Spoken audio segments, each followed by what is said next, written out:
You can tell when you're about to get fired. The silence in the hallway, the way your boss avoids eye contact, the damn box already waiting on your desk. My name is Ethan Ford. I'm 45, divorced, and I'd worked as operations director at Brookstone and Wyatt Logistics for 17 years. Built departments from the ground up, mentored dozens of rookies, cut costs by millions. My job was never flashy, but it was honest, until they decided I wasn't innovative enough. That morning, I walked into the office like usual. Black coffee, pressed shirt, 2 hours of sleep from prepping a quarterly pitch. But something felt off. Then I saw it, a brown cardboard box sitting on my desk. My gut turned cold. Before I could sit down, Tyler, the new regional manager I had trained, came over, not making eye contact, fiddling with his cuffs. "Hey Ethan, can I see you in the conference room for a second?" I knew the drill. They always fire you before lunch. The HR lady, Dana, was already waiting. So was Lucas Wyatt, the founder's son, fresh out of business school, all swagger, no loyalty. Lucas gave me the usual speech: directional changes, performance alignment, and my personal favorite, nothing personal. They handed me a severance folder like it was a party favor, but I trained Tyler. I said calmly, "He's still shadowing me." Lucas didn't flinch. "And now he'll lead the region. We're going younger, leaner, more agile." Dana added, "We'll need your badge and laptop by the end of the day." Tyler wouldn't even look me in the eye. I walked back to my office and stared at the box. 17 years, boxed and booted in under 17 minutes. But I didn't cry, I didn't shout, I didn't beg, because while they saw a quiet, disposable man, what they didn't know was this: I already owned the building they were standing in, and their betrayal, it wasn't the end of my story. It was the beginning of theirs unraveling. As I carried the box down the hallway, I passed the framed posters I'd helped hang 12 years ago when the company moved into this office. Teamwork makes the dream work. Disruption breeds innovation. Ironically, none of those slogans ever had anything to do with how they really ran things. On the way out, I passed the receptionist, a kid named Jules, who was too new to know any better. "Hey Ethan," he said nervously, "everything okay?" "Everything's finally getting there," I replied, steady as ever. What they didn't know, what Lucas, Tyler, and the entire smug leadership team failed to realize, was this: when Brookstone and Wyatt hit their growth phase a decade ago, they were desperate for space. Their original building couldn't support the staff expansion or the new logistics wing, and I happened to know a commercial developer through my brother-in-law. The opportunity was golden. So while Lucas's dad was scrambling to secure an affordable lease, I quietly made a deal of my own. I bought the building, not in my name, but through a holding company I created for real estate investments. They signed a 15-year lease with Evergreen Partners Group. They paid rent like clockwork, and no one ever asked who was behind it. I let the checks roll in, smiled during quarterly meetings, and never said a word, because I never needed to brag. I just needed to wait. Back home, I opened my laptop and pulled up the lease agreement, the original copy, with Lucas's father's signature still smudged from that panicked last-minute signing. I scanned to section 4.3, early termination conditions, and there it was: violation of tenant conduct, misuse of space, or illegal restructuring that directly affected long-term tenants and employees could trigger an immediate revocation clause. Guess what? Unjustly firing a founding director while secretly replacing him with a junior without documented cause. Yeah, that qualified. The next day, while they were busy celebrating my quiet exit, I had my lawyer send the first letter. Nothing flashy, just a routine notice of breach, the kind that looks like a boring legal form until it guts your operation from the inside. Lucas and Tyler had no idea what was coming. They thought I left quietly, but I didn't leave. I was just getting into position. Monday morning at 9:42 a.m., the front desk phone rang at Brookstone and Wyatt HQ. The receptionist answered, chipper as ever. "Good morning, B&W Logistics. How can I?" He paused, glanced over at Lucas's office. "Yes, sir. I'll let him know immediately." 2 floors up, Lucas Wyatt was pacing in his glass office, rehearsing a pitch to a potential investor from Boston. He had no idea that a man in a charcoal grey suit was already in the lobby asking for him by name. "Mr. Grayson Hale, Esquit, my real estate attorney." When the receptionist buzzed him through, Lucas barely looked up from his laptop. "You have an appointment. I don't need one, Grayson said flatly, handing over an envelope. Lucas frowned as he opened it. This some kind of joke? No joke, Grayson replied. Brookstone and Wyatt is currently in breach of its lease, per Section 4.3. The owner of the building is exercising their right to terminate tenancy in 30 days. Unless restitution is made. Lucas blinked. Wait, who the hell owns this building? Grayson smiled. That information is confidential, but you'll find the signature on page 6 of your own lease. You signed it personally. Lucas flipped the pages. His father's name, his own initials, the clause he never read. Suddenly his face lost all that polished smugness. You're telling me we're being evicted? Grayson offered a business card and adjusted his cufflink. You'll want to get your legal team involved. Oh, one more thing. There's a lien filed on any permanent structural upgrades. That includes your new executive floor renovations. Those are now considered fixtures. Lucas looked like he'd just swallowed broken glass. Later that day, Tyler barged into Lucas's office, waving the notice. Dude, what is this? You said the lease was airtight. Lucas gritted his teeth. I don't even know who owns the building. That's the problem. Well, we can't just move everything in 30 days. Our servers, our warehousing contracts, client visits. What are we supposed to tell them? Lucas threw the folder across his desk. Then softer. You don't think this is Ethan, do you? Tyler hesitated, then turned pale. I think we might have picked the wrong guy to screw over. 3 months before they fired me, Lucas had approved a multi-phase office upgrade. Sleek lighting, ergonomic desks, voice-controlled HVAC. Tyler called it future-proofing the workspace.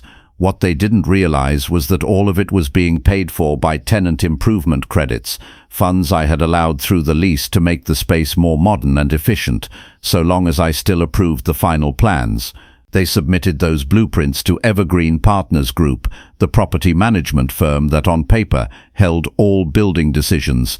I reviewed every line, and I kept copies of everything they submitted, including the one where Lucas accidentally inflated the project cost to reroute $60,000 for a private executive lounge. That was unauthorized personal gain from commercial lease funds. Lease violation number 2.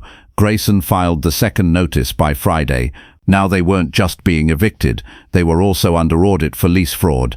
I watched it unfold from my favorite cafe downtown, sipping black coffee, just like I used to when the world made more sense. Brookstone and Wyatt's name popped up on a local business feed. Fast-growing logistics firm faces office dispute. No names, just whispers, but I knew more would come. Meanwhile, inside the B&W war room, panic had replaced ambition. Lucas slammed a stack of papers on the table. Who the hell signed off on this lounge budget without owner approval? Tyler stammered. You did. You told me it was fine, because I thought the owner wouldn't care. They didn't know the owner had once taken lunch in that same dingy break room they tore out without blinking. They didn't know that same owner had skipped raises for 3 years to help the company stay afloat, only to be replaced by a cheaper, flashier clone.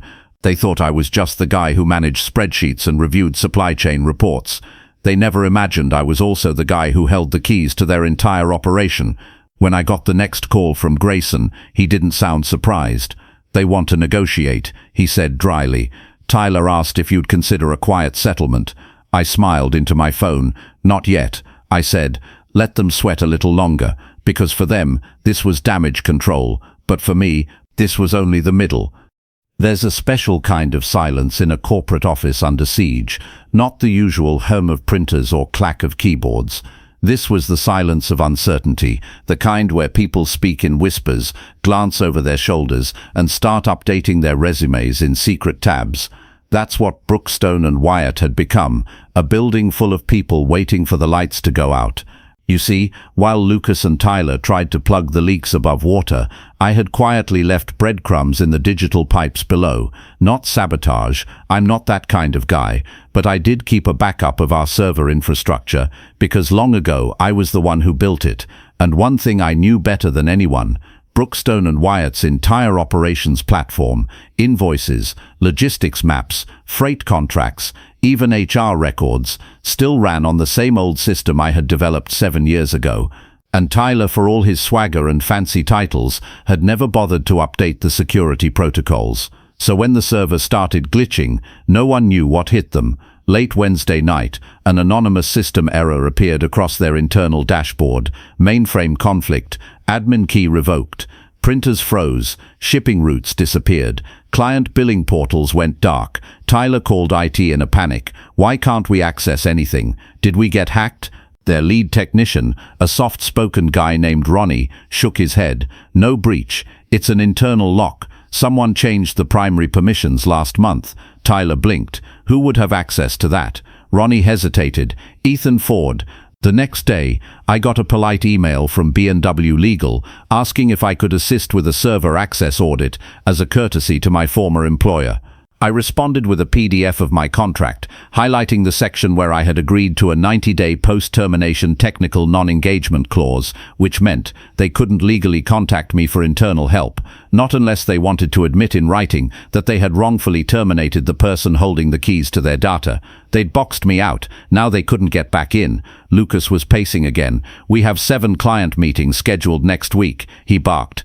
Half our inventory's frozen. This is catastrophic. Tyler looked like he hadn't slept. What do we do? Lucas lowered his voice. We beg. 3 days after the system's glitch, I got an email from Lucas Wyatt himself. Subject line, let's chat over lunch. No explanation, no apology, just a date, a time and a reservation at a steakhouse downtown, the same one he used to brag about closing deals in. I almost deleted it, but then I thought, why not? I RSVP'd with 2 words, I'll come. When I walked into the restaurant, Lucas was already seated, navy suit, gold cufflinks, sweating behind a forced smile. Next to him was Tyler, looking like a schoolboy about to be expelled. Ethan. Lucas stood, arms wide like we were old friends. Man, you look good. I didn't shake his hand. I just sat, calm and quiet. The waiter came by. I ordered coffee, black, no lunch. Lucas cleared his throat. I'm glad you agreed to meet. Listen, I think there's been a lot of misunderstanding here. Emotions, pressure, you know how it is. Tyler added, we didn't mean for things to get hostile. I just looked at them. Lucas tried again. We want to make things right. Let's put all this behind us. I leaned in slightly. You mean the part where you fired me after I trained my replacement? Or the part where you accessed my server architecture without even knowing how it worked? Lucas blinked. Look, that was a mistake, okay? A big one, but maybe we can make this work. You still know this place better than anyone. Tyler jumped in. We're offering you a consulting contract. Discreet, well compensated. You help us restore system access, and in exchange, he slid a folder across the table. Inside was a printed offer, $12,500 per month for 6 months of private IT consulting. No press, no fuss. I glanced down, closed the folder, and pushed it back. Then I smiled for the first time. Double it. Pay the back severance you denied, and vacate the property in 60 days. Lucas choked on his water. You're joking. I'm not. Tyler paled. That'll bankrupt us. I shrugged. Then maybe you shouldn't have burned the guy who wrote your infrastructure and leased you the roof over your heads. Lucas was seething. You're not being reasonable. No, I said quietly. I'm being fair. Something you should have tried before this lunch. I stood, left a $10 tip for my untouched coffee, and walked out.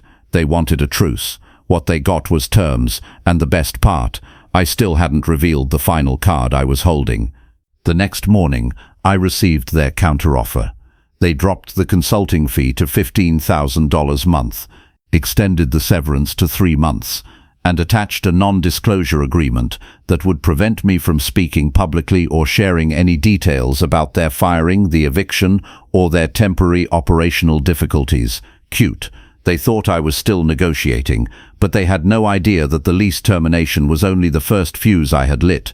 Because 11 years ago, back when Brookstone and Wyatt was just a handful of desks in a co-working space, Lucas had begged me to write their first vendor contract template, and I had meticulously. What he didn't realize was that I'd included a clause back then, a standard one at the time, but one they never removed. In the event of hostile termination of key personnel contributing to proprietary infrastructure, all vendor obligations may be subject to review or revocation within 90 days. Most of our original third-party service providers, freight, billing systems, even the warehouse lease, were built using my contract template. And guess what? When I left, none of them had been restructured. which meant I had every legal right to contact those vendors, explain the breach, and recommend non-renewal. And I did. I didn't sabotage them. I didn't ask for revenge. I just told the truth. One by one, they started calling Lucas, the cold storage facility in Nevada, pulling out, the logistics data tool we used for international freight, suspending service pending a legal review. Even the supplier that handled our packaging design sent an official letter pausing further work, pending clarification on executive changes. Brookstone and Wyatt wasn't bleeding from one cut. It was death by 1,000 contracts. Tyler showed up at Grayson's office 3 days later, his face hollow. He looked like a man who'd just learned that the foundation he stood on was actually a trapdoor. "We'll pay," he said simply, "whatever the number is," but it was too late. Because I didn't want payment anymore. I wanted peace, and peace meant watching them walk away from the very empire they tried to steal. It was a grey Friday morning when the moving trucks pulled up to the front of the building. Brookstone and Wyatt's name was still etched on the glass above the main entrance, but not for long. I stood across the street with a cup of coffee in hand, watching them box up what remained of their crumbling operation. Employees carried out monitors and chairs, the same ones I had approved in the renovation budget 6 months earlier. No one smiled. No one talked loudly. It felt like the air itself had accepted their failure. Inside, Lucas paced like a man being evicted from a dream. He barked at movers, scribbled notes, tried to call someone, anyone, to fix what was no longer fixable. Tyler looked worse. His once immaculate dress shirt was wrinkled, his tie gone. He sat on a crate by the reception desk, staring into nothing. I waited until they were almost finished before I crossed the street. Security recognized me. They didn't stop me. Somehow they knew I had more right to be there than anyone left inside. When I stepped through the glass doors, the hush fell harder. Tyler looked up, startled. Lucas turned and froze. "Ethan," he said, breathless, "didn't expect to see you today." "I thought I'd stop by," I replied, scanning the emptying office. "Take one last walk through my building." I let that hang in the air. My building. I walked slowly past the main conference room, the break area, the server closet, every space I had designed, maintained, protected. Lucas followed me. "I know we made mistakes," he said, voice tense, "but you got what you wanted, didn't you?" I stopped and faced him. "No, Lucas, I didn't get what I wanted. I never wanted any of this to happen." He looked confused. I continued, calmly. "I wanted to grow a company, build something meaningful, help people. That's what I did here, until you made it about ego." Lucas's jaw clenched, but he said nothing. I took one last look at the stripped-down space, the shell of what used to be a dream. Then I nodded once and walked toward the door. "Oh," I added, pausing at the exit. "Your signage. I'm having it taken down Monday. You can pick it up if you want. I'll leave it with security." I walked out without waiting for a reply. Outside, the sky had cleared. There was something poetic about the timing, how storms come and go, but what remains is who you've become through them. And me. I wasn't angry anymore. Just done. 2 weeks after Brookstone and Wyatt officially vacated the building, I walked through its halls again, this time not as a victim or a strategist, but as the owner. The silence was different now, not hollow, hopeful. Each empty office, each stripped-down wall, each unplugged power outlet, it felt like a canvas again. The wreckage was gone, and in its place stood opportunity. That afternoon, I met with a group of people in the main conference room. Not corporate climbers in designer suits, not tech bros trying to out-hustle each other. No, these were small business owners, freelancers, non-profits, independent logistics consultants, women and men who reminded me of myself before I got caught in the game. I slid a blueprint across the table. "This building's not going corporate again," I said. "It's going local." They looked at me, surprised. I explained. "I'm turning it into a co-op workspace, flexible offices, affordable leases, shared conference rooms. If you're building something honest, something that helps others, there's room for you here." One woman wiped her eyes. Another man, a veteran with a one-truck shipping company, said, "You serious? Even if we're small, especially if you're small," I replied, because the lesson I had learned in the most painful way was simple. Power means nothing if it's built on exploitation, but shared purpose, that builds legacies. In the months that followed, I watched the space come alive again, not with shallow ambition, but with community. The mailroom buzzed with activity. The kitchen fridge held labeled lunches and sticky note jokes. Someone even started a rooftop garden. And the name on the building, I had it changed. The Ford Collective. Subtle, quiet, but mine. No return address. Inside a folded note. He left. Took the car, the cash and everything else he could. I should have seen it coming. I guess I finally understand now. A centi. I didn't need to wonder who it was from. I folded it, placed it in a drawer, and went back to work. Some ghosts are better left unbothered. It's funny how endings rarely look the way you imagined. I used to think revenge would feel loud, like a courtroom gavel, a dramatic firing, a shouted confession, but that's not how it came. My revenge was quiet, not a scream, a signature, not a storm, a transition. Tyler moved back east. Last I heard, he's doing contract work, no leadership roles, no fancy titles. Lucas, he filed for bankruptcy within the year. I assume he's still trying to claw his way back into relevance. They weren't evil men, just entitled. They believed that loyalty was weakness, that people were tools, that kindness could be overwritten with contracts, but life doesn't work that way, not forever. As for me, I go to work in the same building they once ran, except now the elevator greets me with neighbors' smiles, not boardroom silence. I mentor young founders. I fund ideas that solve real problems, not just ones that look good on a pitch deck. And every once in a while, I walk past the corner office where I used to sit and remember how easily things can break when ego runs the ship. But then I look around and I see what came after, and I feel whole. To anyone out there who's been betrayed, underestimated, discarded, I leave you with this. You don't have to destroy someone to win. You just have to survive them and then build. Better, stronger, wiser. Let them chase shadows. You make sunlight.